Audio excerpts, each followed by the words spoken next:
My name is John Parenteau. In addition to working for Blackmagic Design, I'm a filmmaker as well, a cinematographer, a writer, and a new novelist now. Yeah, I just put out a first novel, so very cool. We can talk about that later. But one of the things that I always like to teach and so expound on is that filmmaking doesn't have to be expensive to look great. And I think a lot of people kind of get into the world of, well, I don't have the right lens, I don't have the right whatever. But as we will talk today on this panel, all of these panelists here, these wonderfully talented panelists, have done things for really very little money or no money, but they look amazing. And there's ways to approach it that is smart, and you just have to plan. And so first off, I'm going to introduce, so we're going to talk about 4 areas. The 4 keys are script, art direction, cinematography, and post-production. And we'll probably, there'll be a lot of gray area. So first, let me introduce Cate Carson. Cate, I'm going to read I truncated all your bio. So Cate is a Lionsgate National Directing Competition winner and a recent Blackmagic Design Fellow and Sundance Labs script finalist. Her latest film, The Plumber, which we will see just a little bit of in a second, is a 13-time award-winning and multi-Oscar qualifying festival short. And again, for very little money.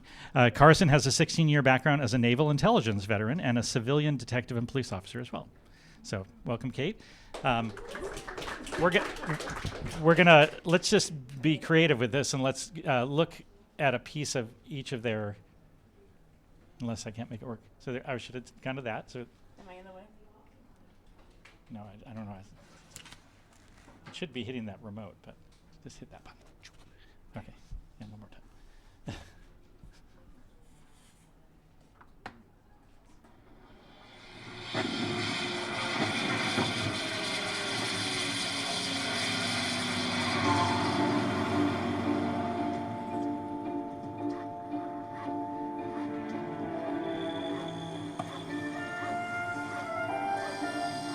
20 minutes until curfew. All citizens must observe curfew or be arrested immediately.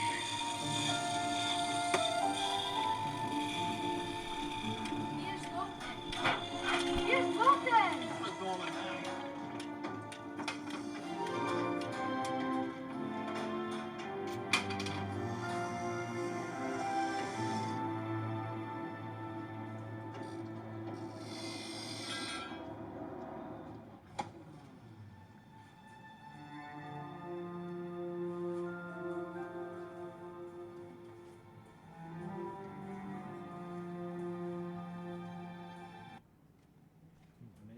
Keep it sensitive. Now you got to know what happens next. So, so that's wonderfully inventive, Cate. So next up is actually I got them in the wrong order. We'll talk about Mitchell.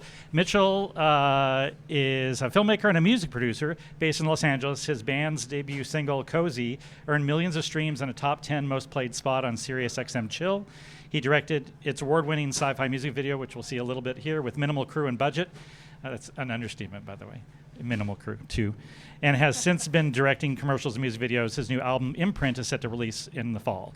So let's look at a bit. This is actually sort of a behind-the-scenes snip rather than the video itself, because it's more fun to see all the things that he and his buddy did to make this.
That's Mitchell.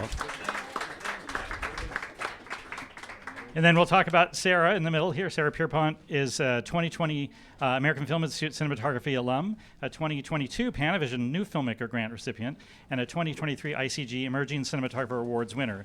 In addition to her narrative work, she has also shot for clients such as Dolby, Sesame Street, and Warner Music Group. She is also a small airplane pilot, and she writes music. Apparently, she tries to cook Italian food. I want to know more about that, right? But we'll talk later. So here's a trailer for a recent film that she just completed.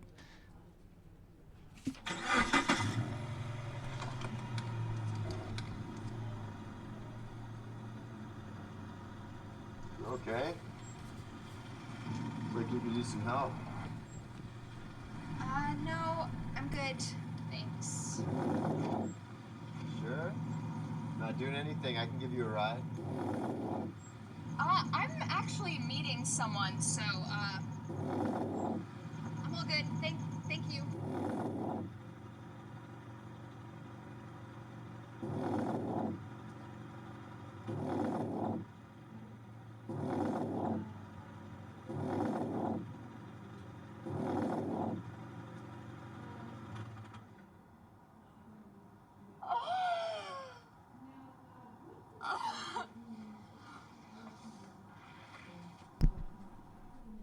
Very intense. And now I want to see that film. So let's dive in first. Cate, let's talk about with you first. Do you have your microphone? Where's your microphone? I think we have one. Oh, good. Okay, so we'll start with you. There you go. Hello.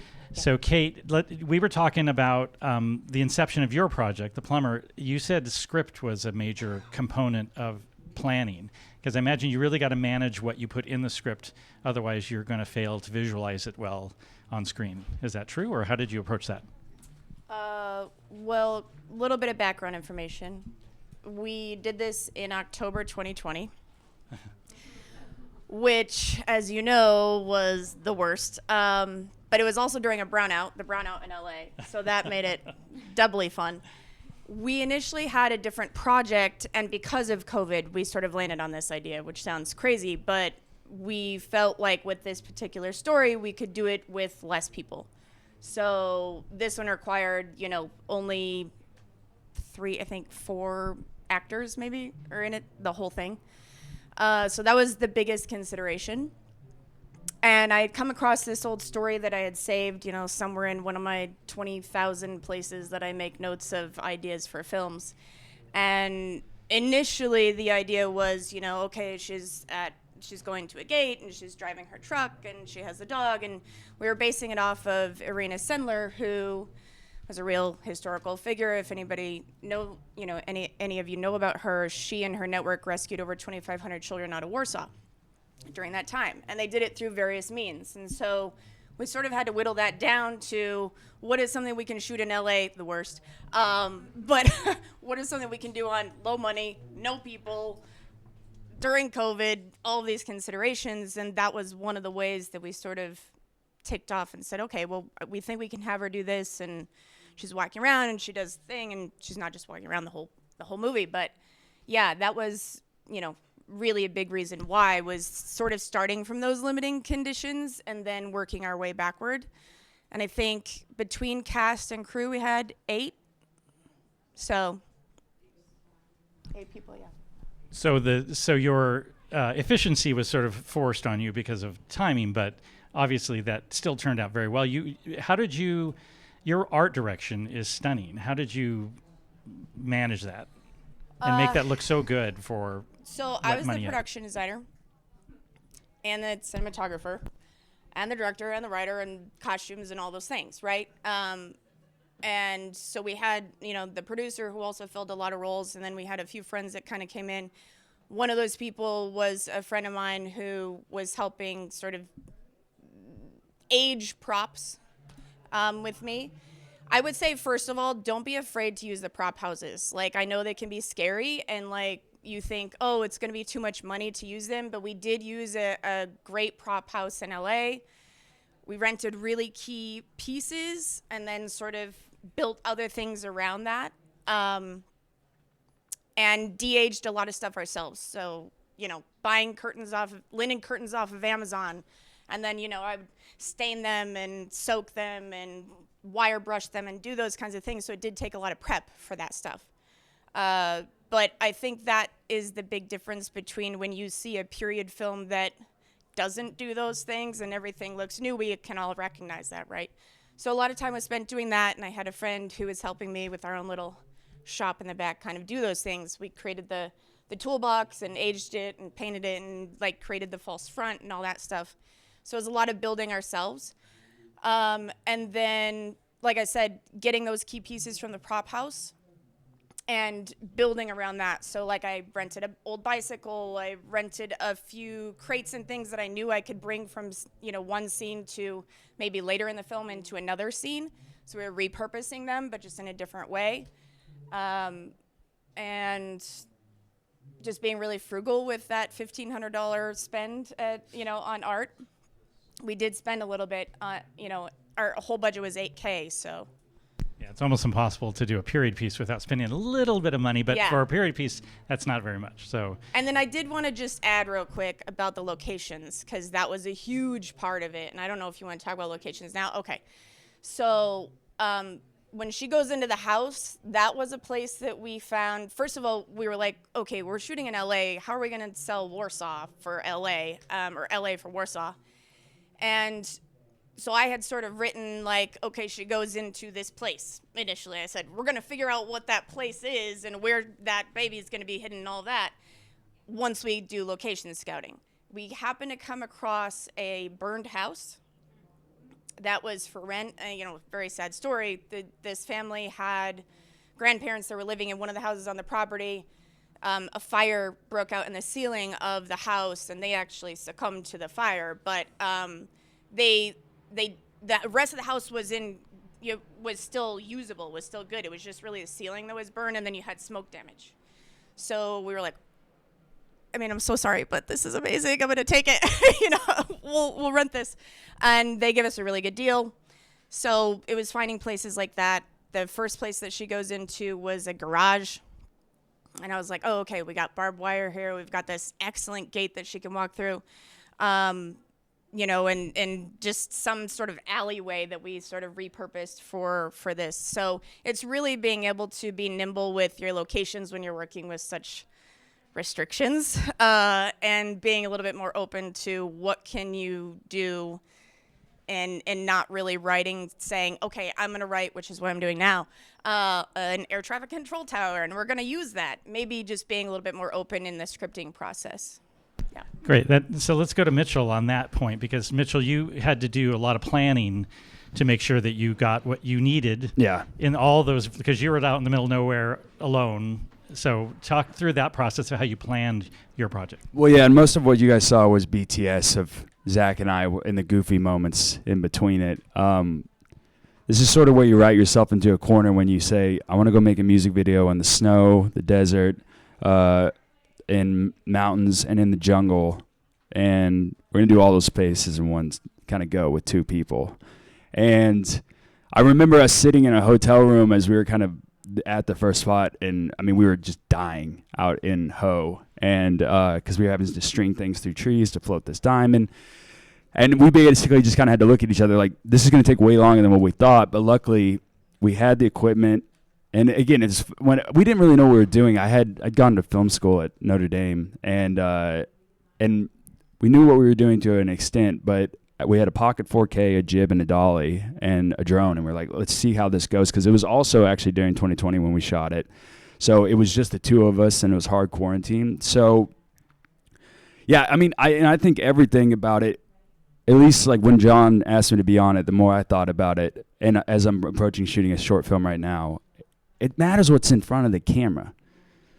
Danny Boyle shot 28, years later now? I can't remember. On an iPhone. So what I found was we were like, in order to sell this thing of this astronaut going to these different planets, we got to really get out there and find something that looks beautiful. Because if it looks beautiful to your eye, it'll probably look the same on camera. If it doesn't, no matter the color grading, you can maybe get it there.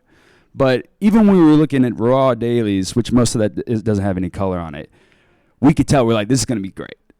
And And yeah, but it just took a lot of, basically it's like every single new spot, it's like, how do you not die in every situation? It's like we were hiking up a 14,000 foot mountain. You're like, okay, like how do we do this, and how do we get all this gear up there, and how do we not, get stranded or trigger an avalanche? And when you're in the desert, you got to go, and you could feel the snow at times going, whoo. Like it was interesting. But I calculated the slope, and I was like, I'd skied enough. I was like, I don't think this will slide. But so, and it did it. We're still here, and Zach is fine too. But even in the desert, it's like deflating your tires and getting out into all these spots. But what happens is like, and I'm sure you guys can agree with that. With art direction and everything, it's like, if you're feeling it and you're out kind of in the shit and you sort of know what you're doing, and you don't just do that for something that looks beautiful, it's got to be for the story. So it's like, well, if we're going to communicate this story, I can't do all that CGI. I can do removals, I can remove plants, and I can do all these things, but I've got to have information in front of the camera to do it. And then when you do that, I don't know, for me, that was a big part. But just get outside of LA and go elsewhere. Because it's so easy to shoot. Other than Ho, we went to all the places, like Imperial Sanders, we're like, do we need a permit to shoot here? They're like, what the hell are you talking about? Just go out there. Like, people are driving ATVs around, like, nobody cares. And same thing for Loveland, same thing for the Salt. It's like, there's a lot of spots where people are like, look, if you don't have a huge footprint as a crew, and you're not, bugging everybody. Now, again, if you're doing war, there are stuff that it's like where you would need to get permits, but it's just check first. But people are surprisingly accommodating outside of Los Angeles. Yeah, I think the one area where short film people or low budget people kind of miss the point, which hopefully we're starting to make here, is art direction, which you can do all in pre-production. You can take as long as you need to do art direction and be very meticulous about it. And it doesn't cost a lot of money unless you're going to bring in some particular big prop. If it's aging down material, if it's making sure the makeup is going to look right. I had a friend who shot a Viking film or something, and the main Viking guy, his wardrobe was outstanding, but he was like super clean. He had a big beard, but he looked like he'd just come out of modeling. And I'm like, there was one little detail you missed that would have been fine. All it literally was smearing some dirt on him, so he looked like he'd been out in the tundra forever. But it's those little details that don't cost any money that if you pay particular attention to will add so much value to your film. So Sarah, let's jump to you about prepping for cinematography, because I'm a cinematographer as well, and I know a lot of things people sort of forget about in planning and in shooting that really don't cost a lot of money or don't require a special piece of gear, but make your film look so much better. Like she has a film, Juliet, that she shot, we were just talking about. It's wonderful, super simple, but beautiful. And there's obviously planning went into making that look like it is, but not with a lot of money. Can you talk about that? Yeah. Okay. Hi, I'm here. That movie's a comedy, which is like unclear from the trailer, which is part of the fun of the trailer, I think. But I think with that film, when I read the script, it was written like exterior, night, busy street, like thinking like, Williamsburg at like 2 a.m. near a hot dog stand. And like because the writer and director spent a lot of time in New York, so that was their frame of reference. And then the more we got into the story, which is about, for context, a young woman has like a great night out and then gets like the worst period of her life and has to walk home because she's like mortified, and then it turns into like, oh gosh, is somebody following me home? That's sort of like what was happening in the trailer, sort of. I mean, it's cut like a horror film. It's a mix of both. Basically, we were like, okay, hold on. We can't afford to lock up anything anywhere. We can't. It's places like Williamsburg and even like around LA. It's really hard to get away with just being with your camera, especially if you're anything more than like one or two people. So we ended up going to Downey because it's far less populous, especially in the middle of the night. And it was far easier to get permitting, and it was far easier to, like, the cops like knew we were there. They would like go around the block and be like, "You good?" So I mean, it was much chiller, and so we were able to get those like sort of lonely streets with like weird lights on in some stores, without having to go through the effort of having to like close down a city street. So that was part of in terms of like efficiency of using the money. We were like, we can't afford to permit this in LA, so let's go somewhere where we can. That's not too far away. So it ended up being 2 overnights down in Downey. And the other thing about a night exterior is that as a DP, I'm like, oh, I'd love to control this in any way that I can, but without a condor without locking things up. It's like, okay, well, what's here? We scouted it during the day, and then we scouted it again at night. And we were like, okay, here are the existing fixtures. And then I was like, okay, I can bring in like a couple tubes here. I can put like one thing up on a stick here. And then I'll use a tool that's going to give me a lot of latitude, especially in the low light. So that was the other thing. I did like a lot of testing on a bunch of different cameras for that project because I needed something small that I could operate myself because minimal crew, budget, whatever. And so we ended up using a camera that was particularly sensitive in the dark, knowing that I had a relationship with a colorist, the same one who did Juliet, where I was going to be able to do a lot of the shaping and the things I couldn't control in the field. I could take care of that in post with my collaborators there. So it was a lot of just like letting go of control because there was no way I could afford to do it otherwise, and there was no time to do it otherwise. Was that the question? I kind of got lost in the That was good. Okay. So if you have any particular suggestions on how to build a shot that is like we talked about the shots with depth and Juliet and stuff that are pretty simple to do conceptually if you plan them. Sure. So, and I know this trailer didn't show as much of that, but can you reflect a little bit on those thought processes of preparing? Yeah, sure. I think when you're working with your director, or as if directors are here, when you're working with your DP, the more conversations that you can have together about what is the point of this shot? Like, what are we saying here? What is this doing to drive the story forward? Because if it's not doing anything to drive the story forward, you probably can't. You probably don't need it, and you might not be able to afford it anyway. So, talking about what is this supposed to do emotionally, figuring out what the character is going through in that moment, and then collaborating to be like, well, if we put the camera here, and then we move the camera here, and we include like this line through the middle, maybe that will help support our in trying to tell this moment about this character feeling particularly stuck or divided. Using the environment around you, like there's shots in Dirty Girl where we had this like huge flat space. I was like across the street shooting super wide flat of the storefront, and like our character's tiny in the street, like period cramp crumpling along the road, and the big night sky is taking up most of the frame above her, like because we wanted to be like, man, this sucks for her. How can we show it without just like being up in her face the whole time? Give the audience a break from being with her in this intensity. So just like backing off and letting the environment do a lot of the work in that moment, things like that. So, yeah.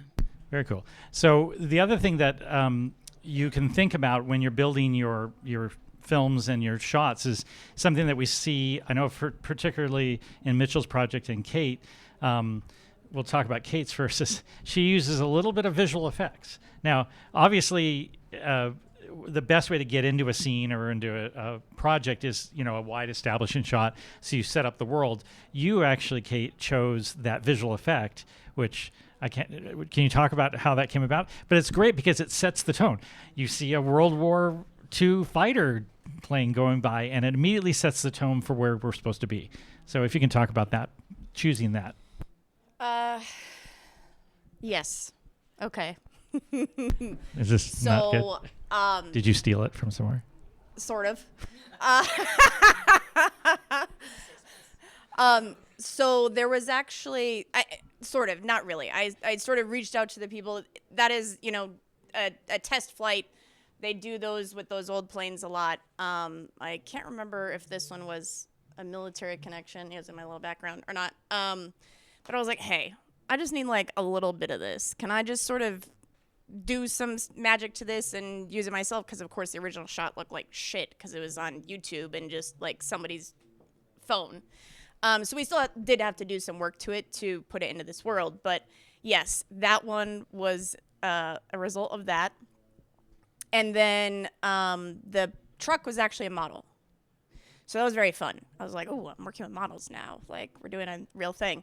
And so I got all the little stuff, and I found some person who was selling it on eBay or something that had already made the model and painted it for me because I didn't also need to add that to my plate. And then we had to do a bunch of testing of like, okay, now how do I make this very static thing look like it's rumbling across the screen? So for the most part, there were no visual effects in this. Those are kind of both visual effects. I mean, in terms of post, like, Okay. in terms of post, it was really very light on that end. Okay, well, that's good. But is there inventive ways to think of, okay, I have to establish this world. How am I going to do that? And I have no money. I can't go hire somebody or pay a big visual effects house. So very inventive. These are lessons we're trying to learn. So Mitchell, you also had visual effects in yours. It's funny that you both are doing like no budget films, but you're like period piece, World War II, science fiction, drama, person traveling. You guys are crazy. Anyway, talk about your visual effects process on that. Yeah, well, I know the story. It's kind of funny. oh, wait, which one? Well, just Well, yeah, I mean the visual effects are spaceship. yeah, the spaceship, yeah. The visual effects, which you guys didn't see those shots. Whenever, I mean, there are a couple of visual effects that you see are visual effects where you go, that's a spaceship, or that's a planet up in the sky, and that's not a planet that we would find if we looked in the sky. And those are the obvious ones, and you want to make sure those ones are good. Really, what a lot of the visual effects, at least in mine, were a lot of on all these barren planets, which again, for story purposes, is like we're trying to show not only in this thing, this guy's trying to track down these blue glowing gems. Not only are we trying to show scarcity in those, but also in the environment where we didn't want any plants at all. That's why we hiked up 14,000 feet. We had to get above the tree line. That's why we went to the Imperial Sand Dunes. But every time I had to rotor remove every little bit of that. And when you start moving the camera around, I didn't know how to do that before I started it. But there's a few shots in there with a spaceship just to establish it. There's 3, and if I, CG'd in a spaceship out there, you guys would think, like, as good as I am with it now, you would still think like that looks pretty fake. What we did, though, a lot was the opening shot, which is probably one of my favorite. Not the opening, but when you start seeing the guy in the desert. The sun's behind it. He's silhouetted, and here's this spaceship that's sort of taking off behind him. Silhouettes, like, don't show everything. That's the main thing. I mean, really, it's like, you would watch, like, the pros, they bury that shit in sorry, I'm cursing too much. It's too early in the morning. They bury it in mist and fog and atmosphere, and it's way back behind things. And every time you see something out in the open, you're like, that, okay, all right. But when you see things that are either silhouetted, far away, have particles in front of them, and really try to get it inside the environment. And again, I'd never done that. Did it all. I'll pump John with Blackmagic. I did it all in Fusion. I'd never done that before. And there's a couple shots of the huge spider and stuff, but it's like bury it behind things. But it's important. It's like, don't do it just because it looks cool. It's like we had to establish it's like that these are different worlds, and we need to see a spaceship every once in a while. But it doesn't have to be that much. It doesn't have to be in every shot. And but also, yeah, it's cool too. I mean, when you see it, you're like, all right, that looks pretty sweet, and that helps keep people engaged. Of like, and you did it up front too with like when you start with something like that, people they're like, okay, this is playing at a level where they're engaged the rest of the time, which is cool too. So. Yeah, the engaging thing is really important too. So you talked a little bit about post-production. So let's jump over to Sarah. Sarah, with you're shooting a project, I know the biggest thing about doing lower budget projects is preferably, if you can, how all the departments really need to work very closely together all throughout. Because if it's there's no money to throw at fixing the problem in post. So in your process, how much do you work with the editors or plan ahead with them, or even just shot coverage so that you're making sure that you're covering it well, even though you're probably limited in time and technology? I think the first thing I'll say is that I really avoid coverage as a general plan all the time, because to me it's indecision in pre-production. If you've done your work ahead of time before you get to set, you don't need coverage. And this Dirty Girl had a really long post schedule, and it changed hands halfway through to a different like hub of post. So it had a lot of, I think the directors were deep in trying to like make it make sense. Like the things that weren't there, they reconfigured it to make the best possible sense, and sometimes in a better way than it might have when it was boarded. So the boarding wasn't super limiting. It's more of just like, in terms of prep, the more we talk about it, the more we talk about what is the shot. We were talking about this earlier, how sometimes it's like just getting you and your director or DP or collaborators over a piece of paper and like sketching it with stick figures is a really fast way to be like, are we actually saying the same thing? Or are we just having two completely different conversations? And it's really good to figure that out way before you get to set. And also to your film's credit, like you were very specific about what you showed, which I think is a huge help when it comes to not being able to control the universe that you're in or being able to shoot the entire burned house. It's like, we're going to be on this suitcase traveling along, and that's going to tell us where the character's going, what's basically like the context of her journey, showing the star. It's like we've learned so much about that character in a very short amount of time, and we've only seen like 3 things. So being really efficient and direct and precise as opposed to thinking about coverage, I think is the most time efficient way to make sure that your edit feels the way that you intended. Can I add one thing out of that? I just want to, if you don't know a tool, you need this. It will become your best friend. It's called Previs Pro. Do you use this? So I use this now literally instead of creating a shot list. So I go in, I set up, you can add really specific characters that look like your characters. You can add, and now it has AI prop building in it. So you can literally be like, I'm at a fish market and now I just created a fish truck. I'm going to put that in there and then I'm going to move the camera around. Like, it does everything you need to visualize your film ahead of time, and really helps when you're working with a DP to go, okay, no, this is what I mean. And I actually, on another project of mine that we're packaging right now, it's a bigger project, and I turn that into an animatic for myself to kind of show this is the tone and this is the energy that I'm doing in the front of the film, and then here's what I'm doing later on in the film. And, you know, building out multiple frames and actually turning that into a video. It's a really, really helpful tool, and if you go in and play around, you'll see exactly what I mean, because it can be exactly. You need to know what your shots are ahead of time. It drives me crazy when people are like, well, okay, now we're going to get coverage. No, we're not. No, we're fucking not.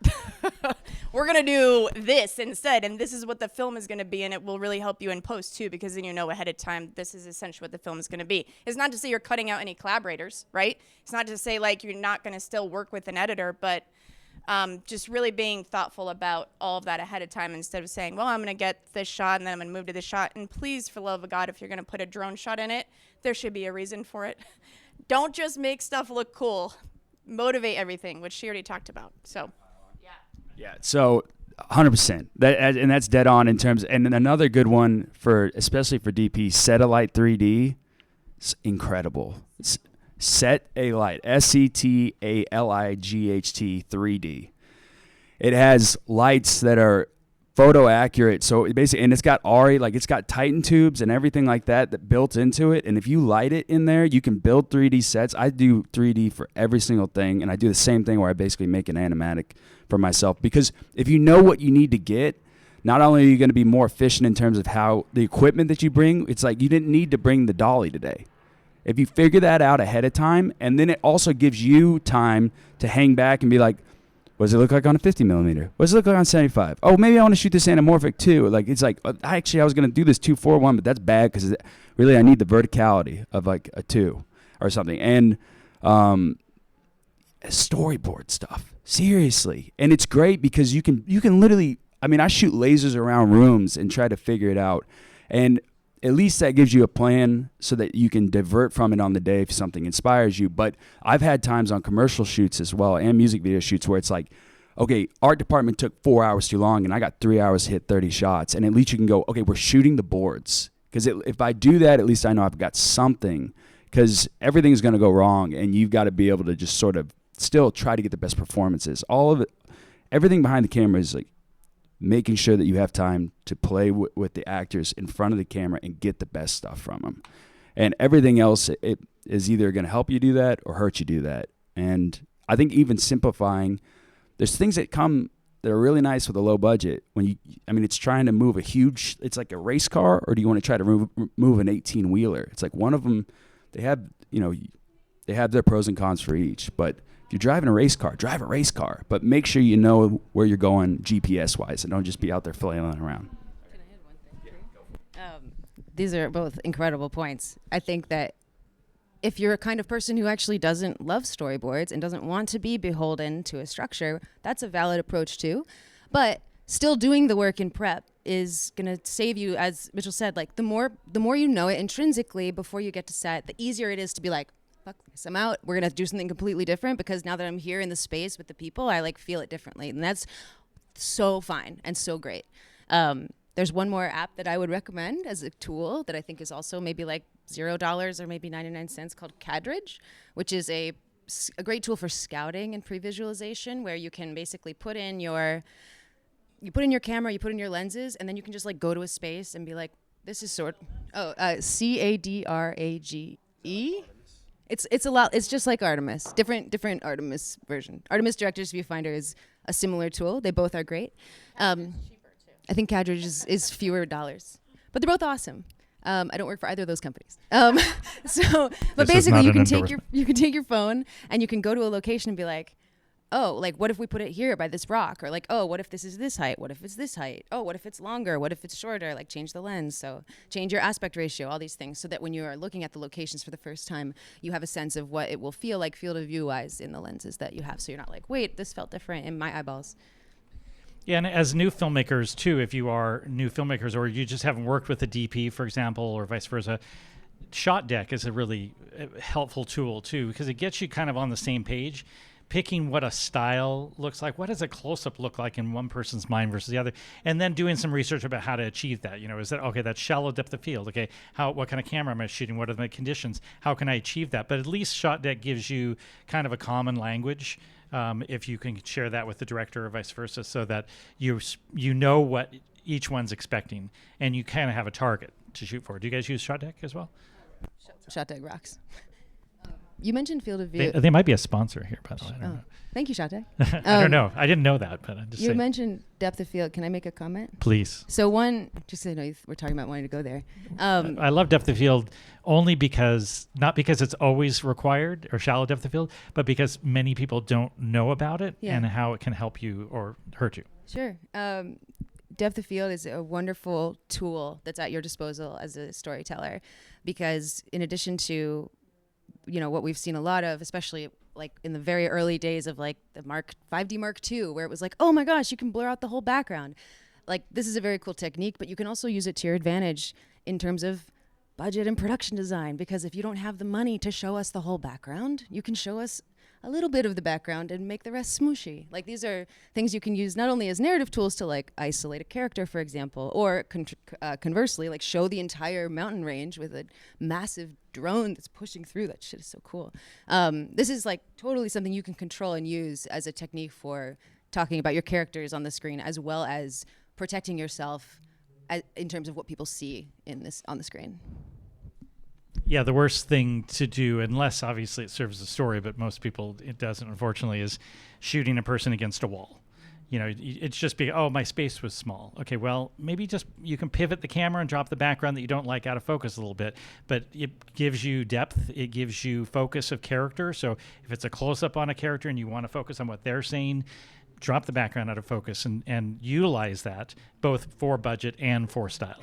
But think little things like that. What other cinematography or shooting tools would you recommend that help? That don't cost any money, but people forget to use. Let's say it that way. Okay, I'm going to put a huge qualifier on this because I don't always follow it.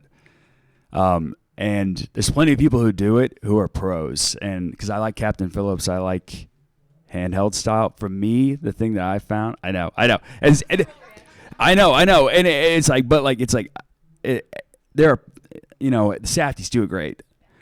And this comes down to style thing. What I've found is not shooting handheld really does make you figure out what the heck you're doing. If you're running around clipping off shots, and even if it's handheld, but just having an idea, because I don't even like Steadicams that much. I like rails and I like control. But the thing that I like about it is not only does it restrain you in terms of your motion and keep people's eyes focused on what you want them to, but it's repeatable action that you can do with your actors, where it's like this dance that you're doing. Rather than if I'm doing this, there's always things that are going to be a little bit different and a little bit wrong. But I feel like don't be afraid. I mean, look at Roger Deakins stuff. Like, he doesn't move the camera a lot. He just throws it up. And it's like you can do a lot, and it's powerful if you're willing to sit. And yeah, exactly. It's like doing this, especially with, rolling shutter. It's like you're going to have people are trying to track what you got to put people's eyes where you want them. And don't just, and this is where I think when we talk about like shooting coverage, it's like you're kind of biting yourself in the butt a bit, because a lot of that you're not going to use. It's like figure out ahead of time what you want to use, and then make sure you get it, and make sure you, kind of roll with that. So my thing was just try not to shoot but there's a point in the music video. There's only one point where I go handheld, and it's when the character's freaking out in the back of it, and we did that on purpose. And it was, believe me, when you're in the mountains and you don't want to set up a dolly on 14,000 foot with the snow, it's like, that's a hard thing to want to still stick to. But if you make decisions like that, just do it with intention. Yeah, I think I always tell people when they're shooting something, every frame should be done with intention. So if you're choosing a static Deacon style shot, it's a painting. So design your painting. You're not just sticking the camera somewhere and shooting an actor walking through. You are thinking about that as a form of art. Just like if you're going to handheld, the reason you're handheld is because you're either trying to imply some frantic nature to it or some disorientation for the actor. You're not handheld because you were too lazy to put the sticks up. So think about that as you work through the process of why you frame each shot. And I think that'll help tell your story in a more efficient manner. So real quickly, unless anybody, you want to add anything to that? Okay, let's open up to some questions here. Anybody have any questions they want to ask our panel? Oh, there. Sarah, what camera did you end up using? You said that you wanted something that was small, handheld, that you could control yourself with low lighting. FX3 on a Ronin, high base, which came with its own caveats, but it ended up being a fair choice because I had a lot of control in post-production and color.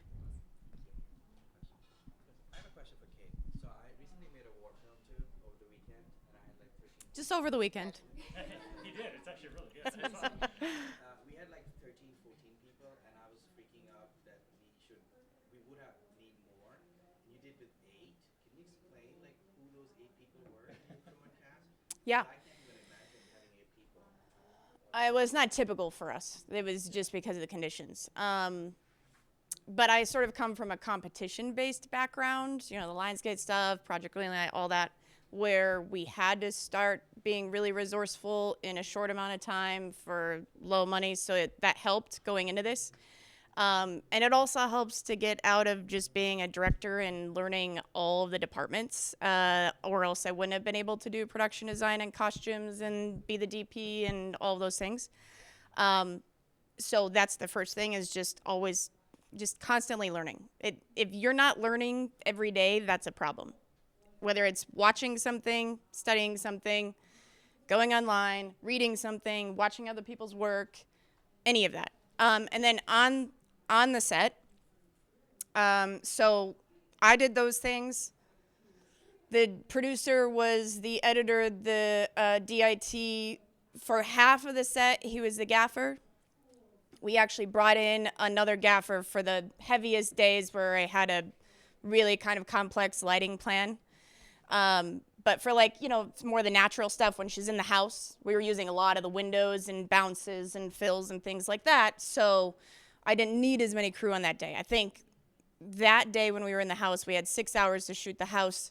We maybe had 4 crew. And so that was me running in there, getting my set deck person to come in and help me, with the production design aspect. And then he was, producer was running around doing that. On our heavier days, which was later on, which you didn't see, but the complex lighting plan and more props and more of the world that you're seeing, we had brought in 3 PAs to kind of help set up first, and then, okay, bye, thank you for coming and helping out, I love you, I'll give you a cupcake, bye. And then there was just a few people left on set for the rest of that. I had an AD slash, coordinator slash whatever we needed. So it's just really doing a lot of slashes. And then I do a lot for a cupcake. Me too. Anybody offer me a cupcake? And then kind of figuring out, this is the same thing. We're prepping for a feature right now. And I was just talking to the producer today. I'm like, look, we don't need everybody for prep for all 4 weeks. So we got to figure out when to stagger people in and sort of how to manage that schedule-wise. It's just a deeper level of scheduling. You're projecting really well, but I'll help you out a little bit. Okay. Any other questions? Anything else? So why don't you each tell? She had her hand up a little bit. Oh, you did? Who? Oh, I'm sorry. Oh, I was going to ask the budget for all of them, because I know Cate only said her budget. Oh, yeah. You go first. Yeah, that's what I'm trying to think. Well, we shot mine over the course of 4 months, and Zach and I were in a bunch of Motel 6 rooms. So I think I calculated it out, which this includes like my rent, basically, because a lot of it was like we were editing in my house. But it's over the course on and off of 2 years. So I think it was like 60 to 80K. But again, that's me still sort of paying rent too. I mean, we didn't use that much stuff. We had a Pocket 4K Rokinon Cine DS lenses, a little drone that we didn't use as much, and yeah, a pocket jib and a Dana dolly. So if it was just production costs, not rent, what would you think it would be? 35, I guess. I mean, we weren't renting anything, and it's gas, I guess. You know, I mean, really, it was just sweat equity because it was just the two of us, and it was like, and I was paying him too, Zach. Yeah. Well, yeah. Well, and it's like the motel rooms and the gas is basically it. I mean. Oh, you drove everywhere. Oh yeah. We didn't have. Yeah. It was pretty silly. So yeah. But yeah. Hard. Off that question, can you guys? I mean, I don't know if it's the same for yours, but I'd love to know like page count versus how long it ended up being. Well, again, I just finished my first semester at USC, so I tend to shoot faster, and they were pissed off at me about that the whole time than the script links. This was a music video, so I knew 5 minutes, so we sort of blocked it out and knew every shot that we needed to kind of fit into it. But yeah, I mean, usually what I'm shooting is, if it's well formatted, I don't know, a little faster than a page a minute. I don't know. I'd say like 2 pages a minute usually, but that's me. Dirty Girl, I believe, is 11 pages. We shot it in 2 overnights. There's a lot of camera movement, not a lot of dialogue. She spends a lot of time in that movie just being really upset in the dark. So there wasn't a ton of dialogue in the page. So it was a fat 11 pages in so much as there wasn't a ton of coverage. That horrible word. And budget. I mean, I pulled so many favors to get this project made. I asked everybody for help. I asked friends I had worked with before for, a discounted rate on a lot of stuff. So I guess the cost without all of those asks would have probably been, all in probably around 50. I think we probably made it for like less than 10 for sure. It was just a lot of, helping your friends on stuff late and then, trying to get them a job where there's money later. But it's just a lot of asking for help all the time with shorts, especially this one. I want to also just touch on budget, because this even happens like with the big directors that like their first films, they did it for such a small amount of money. No, they did not. First of all, Rian Johnson got $400K from his parents. Like, it's not like they had, sorry, but it's true. There was this rumor going around for a while that Reservoir Dogs was made for $50K. No, it was not. It was a few million dollars, and so while they were still resourceful and, had actors bringing their own costumes into set to wear and things like that, they still had to invest money in those films. And so, I think we get stuck sometimes on like, well, what was the budget? And when you're talking about small projects like this, yeah, there is a lot of, hopefully, people helping you out, and you can't calculate that the same way you would on a real budgeted film where everybody's getting paid the real rate that they deserve, where everybody has their own role and all of the conditions are right. So our film was 8K. I think it probably would have been somewhere closer to maybe 10, 11 if we didn't have some of that help, right? That we're like, all right, you're my friend, I'm going to come in and help you for a few hours to set deck this. And then, what was the other thing I was going to say? Budget, page count. Thank you. The real question. Okay. So page count. So I was really adamant that let me back up. I have a friend who just shot a film, and it was 18 pages. I said, cut that down right now. Your budget is already ballooning because it's 18 pages. It doesn't need to be 18 pages also story-wise. Like, figure out how to cut that down. That's your first stop, is your script, is figuring out, first of all, what is the goal of this film? And so the goal of this film for me was to get repped. That was my main goal with it. So I knew that reps are, love ya, a little bit time consumed and don't want to watch really long things, especially from people they don't know, It's hard to get anyone in this town to do anything, let alone read a script or watch your reel or watch a short that you have. So I purposefully wrote this to be 6.5 pages. So I tell the whole story in 6.5 minutes. I think I was pretty true to page count because when you're in the script stage, you need to be writing all of those moments in. And I've gotten tremendously better with writing, thank you, because I was really working at it. But when I first started writing, it was like I was cutting corners and leaving things out because I'm like, oh, I got to get the page count down. Well, that's not going to help me when I go to shoot because I know it's going to be this much longer and it's going to take us more time and more money to do that. So I think being really truthful to what you're writing in the script first really matters. Awesome. Okay, I think we're almost out of time. We might have one more question just in case. If not, we're going to share. Can each of you share where can people see The Plumber? I know where they can see it, but you tell me where they can see it. You gave me a link, but... It's on Film Shortage. Oh, well, you can just go to my website, I guess, catecarson.com. It's on there. Okay. CATE. CATE, yeah. And then Mitchell, yours is YouTube, right? Yeah, I mean, YouTube's compression sucks. I would go on Vimeo. Yeah, the band is a goofy band name that my siblings and I came up with, but it's Aerosol Jesus, JEZUS, but it's cozy. And if you search my name and Mitchell Abraham Cozy. Yeah, but also Stillwater by John over here. Go get it off of Audible or order the hardcover because it's really good. Yet. I'm multiple chapters deep and I didn't get enough sleep last night because I was reading it. He's so pimping my novel. I'm pimping his novel and you should seriously go check it out. He's a great writer. Thank you. Yeah, And but just go watch it on Vimeo and music's on Spotify and stuff. Thank you, Mitchell. Sarah, forget about me. Where can they see? Where will we be able to see Dirty Girl? It will have an internet life in the future, but right now it's still having a festival life, so you can't really see it online. But if you DM me, I can send you pics or something about it. And I keep talking about Juliet, which she shot at AFI, right? That was my thesis. That was amazing film. Go see it. Where can they see that? SarahPierpont.com. That's my name. Okay, there you go. Juliet. All right. That one is, I think the full one is up there also. Yeah. So. Well, thank you very much, everybody.